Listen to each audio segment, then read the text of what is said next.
چونکہ تو نے میرے عہد اور قوانین پر عمل نہیں کیا، میں تیری سلطنت تجھ سے پھاڑ ڈالوں گا، مگر اپنے بندے داؤد کی خاطر میں تیرے بیٹے کو ایک قبیلہ دوں گا۔ ہمارے لیے آج کی پہلی تلاوت ملوک کی پہلی کتاب، اس کا 11واں باب، اس کی 4 سے 13 آیات مقدسہ۔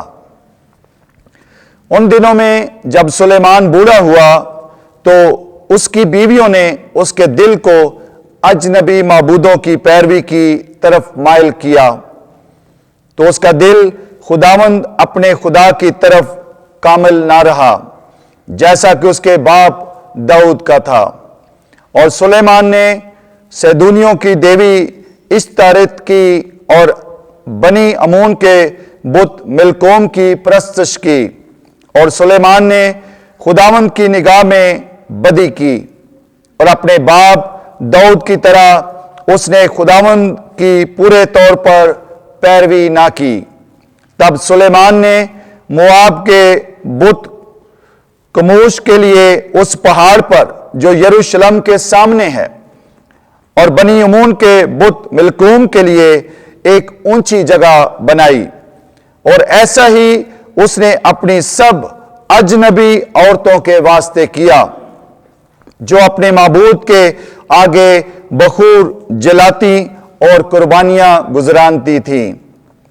تب خداوند سلیمان سے ناراض ہوا، کیونکہ اس کا دل خداوند اسرائیل کے خدا سے جو 2 دفعہ اس پر ظاہر ہوا تھا پھر گیا، اور اس بات کے بارے میں اس نے حکم فرمایا تھا کہ وہ دوسرے معبودوں کی پیروی نہ کرے، مگر خداوند نے جو حکم اسے دیا تھا اس نے نہ مانا۔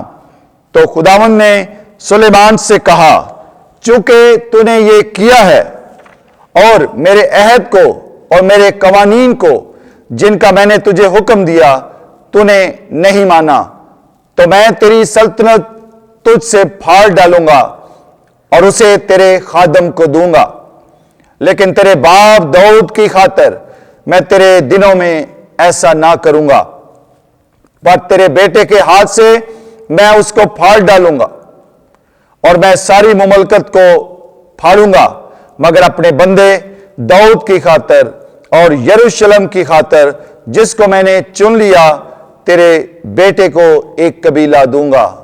پاک کلام کے پڑھے اور سنے جانے پر خدا کی کثرت سے برکت ہو۔ زبور 106۔ جماعتی جواب: اے خداوند، اس کرم کے مطابق جو تیری امت پر ہے مجھے یاد کر۔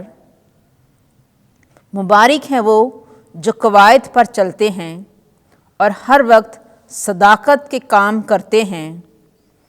اے خداوند، مجھے اس کرم کے مطابق یاد کر جو تیری امت پر ہے۔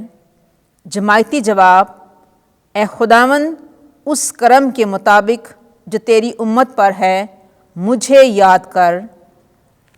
بلکہ وہ غیر قوموں ہی سے مل گئے اور ان کے سے کام سیکھ لیے، انہوں نے ان کے بتوں کی پرستش کی اور یہ ان کے لیے پھندا ٹھہرا۔ جماعتی جواب: اے خداوند، اس کرم کے مطابق جو تیری امت پر ہے مجھے یاد کر۔ انہوں نے شیاطین کے لیے اپنے بیٹوں اور بیٹیوں کو قربان کیا، تب خداوند کا غضب اس کی امت پر بھڑکا اور اسے اپنی میراث سے کراہت آئی۔ جماعتی جواب: اے خداوند، اس کرم کے مطابق جو تیری امت پر ہے مجھے یاد کر۔ آمین۔ خداوند آپ کے ساتھ ہو۔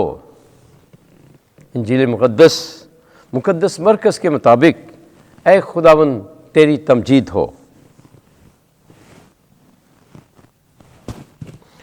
7واں باب 24ویں سے 30ویں آیت۔ بلے بھی میز کے نیچے بچوں کی روٹی کے ٹکڑے کھاتے ہیں۔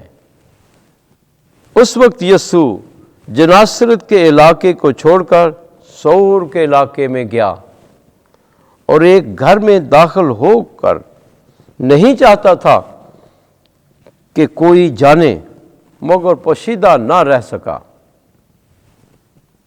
کیونکہ فی الفور ایک عورت جس کی چھوٹی بیٹی میں ناپاک روح تھی اس کی خبر سن کر آئی اور اس کے قدموں پر گری۔ یہ عورت غیر یہودی اور قوم کی فنیکی سریانی تھی۔ اس نے اس کی منت کی کہ بدرو کو میری بیٹی میں سے نکال۔ اس نے اس سے کہا پہلے بچوں کو سیر ہونے دے، کیونکہ بچوں کی روٹی لے کر پلوں کے آگے ڈالنا اچھا نہیں۔ اس پر اس نے جواب میں اس سے کہا ہاں اے خداوند، کیونکہ پلے بھی میز کے نیچے بچوں کی روٹی کے ٹکڑوں میں سے کھاتے ہیں۔ تب اس نے اس سے کہا اس کلام کے سبب سے چلی جا، بدرو تیری بیٹی سے نکل گئی ہے۔ جب وہ اپنے گھر میں پہنچی تو دیکھا کہ چھوٹی لڑکی پلنگ پر پڑی ہے اور بدرو نکل گئی ہے۔ انجیل مقدس کے وسیلے سے ہمارے گناہ معاف کیے جائیں۔ اے مسیح تیری ستائش ہو۔